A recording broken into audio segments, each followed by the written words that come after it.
लेकिन हमारी कोर्ट्स और पुलिस उस हिसाब से काम नहीं करती। अगर किसी ने करंट अफेयर्स का कॉपी कर लिया और पुलिस में चला गया तो पुलिस वाला ये नहीं जानता है करंट अफेयर्स कॉपीराइट में नहीं आता, इसलिए वो गिरफ्तार कर लेगा उसकी शिकायत पे। फिर वो कोर्ट में जज को भी समझाना पड़ेगा कि सर ये एक्ट का फलाना क्लॉज देखिए, ये वाला सेक्शन देखिए, इसमें लिखा हुआ है कि ये करंट अफेयर्स है और मैं प्रूव कर सकता हूँ कि मैंने जो कॉपी किया है वो करंट अफेयर्स था। है समझ में?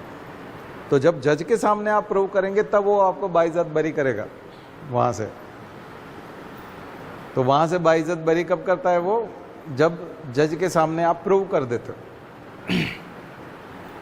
तब जा करके वो छोड़ता है आपको, इक्विटल होता है। अदरवाइज हमारे यहाँ का सिस्टम बड़ा बेकार है और इस चक्कर में अगर आपका सुनवाई का नंबर नहीं आया और 10 साल निकल गए तो 10 साल आप जेल में रह लोगे। पावरफुल आदमी है तो 1 महीने में जमानत मिल जाएगी, अदरवाइज बहुत मुश्किल है। तो ये इंडिया का सिस्टम ऐसा ही है। इन सबको आपको लगता है कि उसी मुद्दे पे अरविंद केजरीवाल को बेल मिल गई, उसी मुद्दे पे जो सीएम एक और हैं, हाँ हेमंत सोरेन, उसको नहीं मिली है।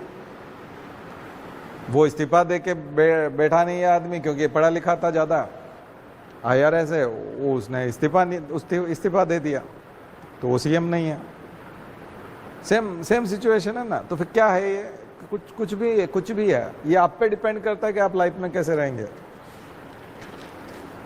सेम चीज़ों पर आप प्रॉफिट कमा सकते हैं, सेम चीज़ों पर आपको नुकसान हो सकता है, सेम चीज़ों पर आप जेल जा सकते हैं, सेम चीज़ों पर आपको फांसी हो सकती है, सेम चीज़ों पर आपको करोड़ों रुपए मिल सकते हैं, सेम चीज़ों पर आपके करोड़ों रुपए जा सकते हैं।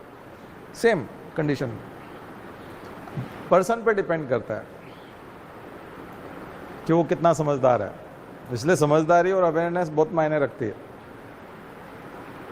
ठीक है, केवल पढ़े लिखे होने से बात नहीं बनती, डिग्री होने से बात नहीं बनती।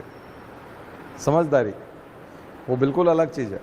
तो अंडरस्टैंडिंग क्लियर होनी चाहिए।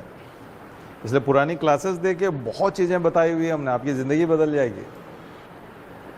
इतनी चीज़ें बताई हुई है पुरानी क्लासेस में मैंने। 700 क्लास हैं, 715 से ज़्यादा। कल 716 नंबर की क्लास थी, आप जाके देखिए। इतनी चीज़ें हैं उसमें, आपकी लाइफ चेंज हो जाएगी, सोचने का तरीका बदल जाएगा। आप जिन चीज़ों पे परेशान हो उन चीज़ों पे परेशान होना छोड़ देंगे। जो लोग आपको डराते हैं वो आपसे डरने लग जाएंगे। जो काम अभी तक अटके हुए हैं वो काम हो जाएंगे। ये मतलब ये कोई केवल IAS की तैयारी नहीं है, लाइफ चेंजिंग प्रोग्राम है। पूरी ज़िंदगी बदल जाती है इससे। पर वो करना पड़ेगा, उसको जा कर के उसको सुनिए, पढ़िए, समझिए उस चीज़ को। बहुत काम की चीज़ है। लेकिन हम